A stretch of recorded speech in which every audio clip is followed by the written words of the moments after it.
Now, there's new hope for those with macular degeneration, a form of blindness that affects hundreds of thousands of elderly people in Britain. Next year could see the first trials of a pioneering new treatment, as our science correspondent Palab Ghosh reports.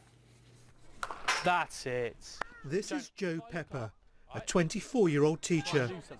Until a few months ago, he was going blind. But his vision has been saved by a pioneering gene therapy.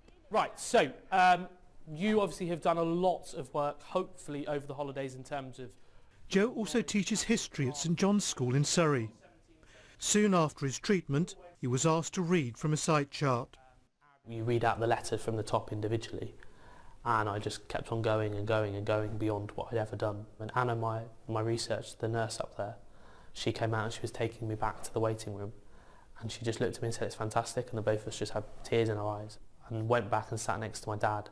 He just looked at me and we both literally just sat there in each other's arms, just realising that actually I could see more than I can ever remember seeing, really. So how does the gene therapy work?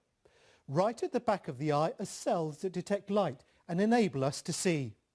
In Joe's case, because of a faulty gene, these cells have been gradually dying, leaving only the ones in the middle. Doctors stop more cells from dying by injecting working copies of the defective gene into the back of his eye.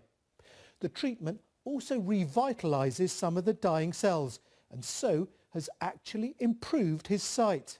And what about in the evening and things when the light is low? Do you notice any difference? The surgeon leading the research is seeking to begin trials for more common forms of blindness, including age-related macular degeneration. What we've learned here is how to apply gene therapy successfully in a very rare disease.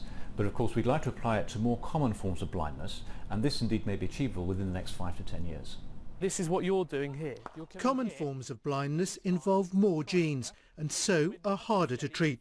But the results so far, for Joe and people like him, are promising.